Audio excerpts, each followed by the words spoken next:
Hi everyone, so I'm back with my latest creation. This particular album I made using the Craftology box that Country Craft Creations puts out every other month. It came with this 12 by 12 collection kit, the banner sticker sheet, some frames from the collection, some flowers, some twine, some light twine, some heavy twine, some shaker elements, and a piece of acetate. I think I've got everything that was in the kit. Um, there's just lots of goodness in them, and it might get you to try things that you've never tried before. So the collection I'm using is from Simple Stories, Simple Vintage Great Escape, and it's just stunning. It is a collection that I love everything about it. There wasn't a piece of paper that I didn't like. So here's what I created, and I'm going to kind of hold it this way because the chipboard stickers are giving me a bit of a shine when I lay it flat, so I will apologize for that now, and we will move on. So the book itself measures 8.5 by 6.5 with a 2¼ inch spine. On the front cover, I did some layering. So this is a piece of the artisan craft cardstock that I used, which is the same paper that I used to construct the book.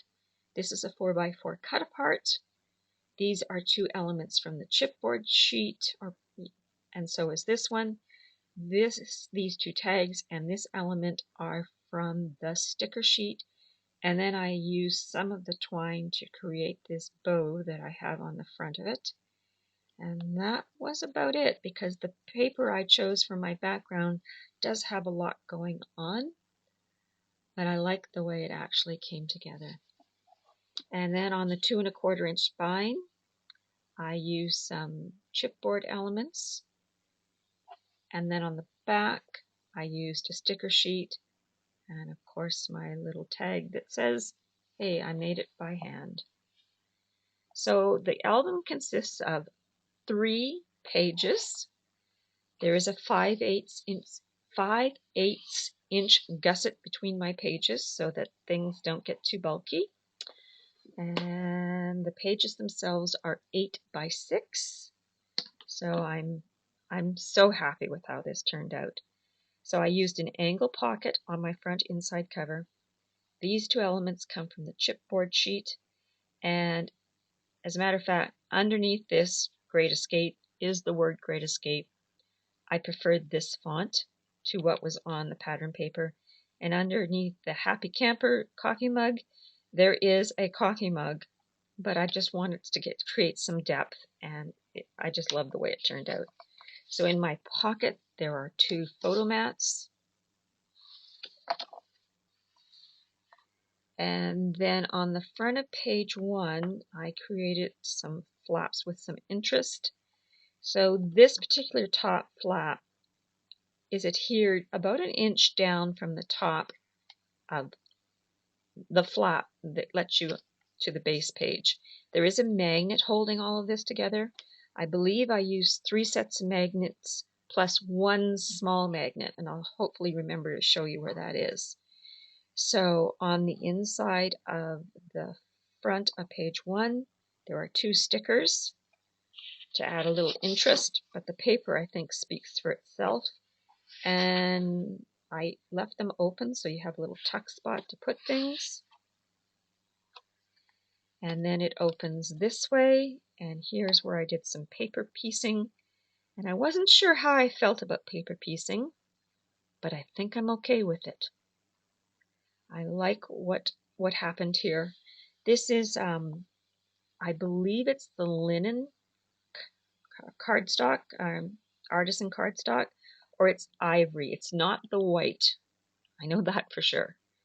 And the sticker sheet, and I believe this is off the banner sheet.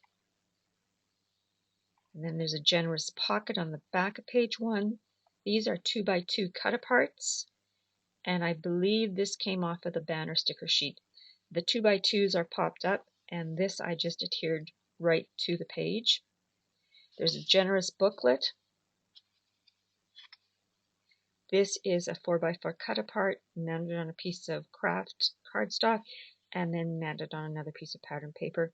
This is flat because, of course, it's going to be going in and out of the pocket. Don't want anything getting caught up. And then lots of room for pictures inside.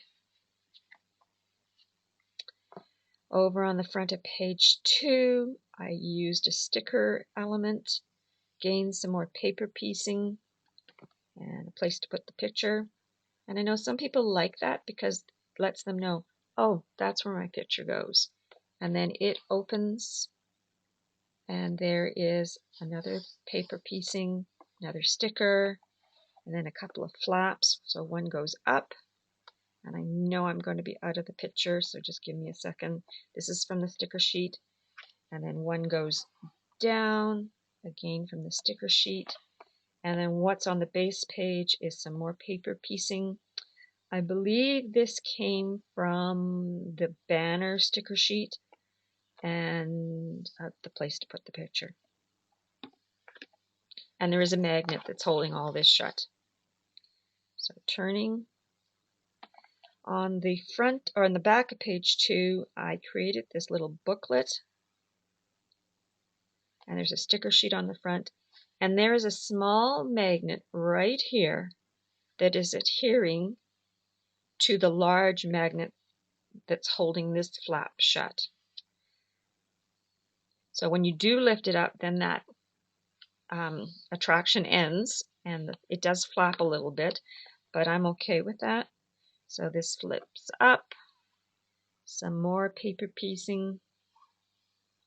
I believe that either was from the sticker sheet or the banner sticker sheet. Another sticker, and all of these stickers I have left open so that you can get your picture in underneath them. And then I've got some stacked pockets over on this page. This wander comes from the chipboard stickers. These are 2 3x4s that I mounted on some cardstock and left them plain on the back. And then these particular photo mats, I believe, measure 5.5 by 4.5. Again, just a strip of pattern paper, and they're plain on the back. And then the larger ones, the pocket goes right to the bottom, and they measure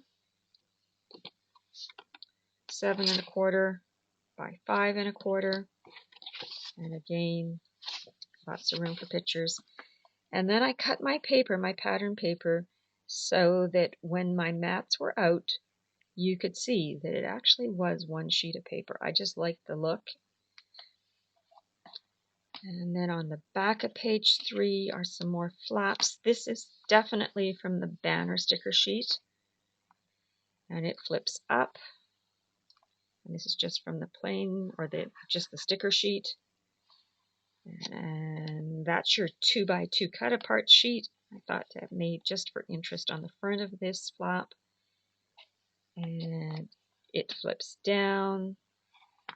And then we have these 2 flaps that flip to the left, flip to the right.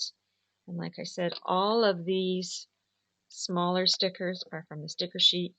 This is from the banner sticker sheet. And I did leave it that you could tuck your picture up underneath it. This is a little big, so of course this would have to have been cut down. So we'll close this up, and there's a magnet that holds everything together. And then on the back inside cover, I created a waterfall, and this is where I used that heavy twine that came in the kit. And I actually quite like it as a closure because there's no magnet, and it just gives you generous space, lots of room for pictures. Now the only thing, if you're going to use the twine like I did, there is a little bump here from the twine. If that bugs you, you might have to come up with another plan. Believe it or not, it didn't bug me, and that's amazing. So I was very happy with how this all turned out. That's a 4x4 cut apart, mounted on a piece of artisan cardstock, and then popped up. So I love how this album turned out. It's 3 pages, lots of real estate for pictures, lots of pullouts. So I really hope you've enjoyed this walkthrough. There will be a tutorial for how I created this album on my channel soon. If you liked my album, please give it a thumbs up. And if you haven't already subscribed to my album, please kindly do that. See you next time.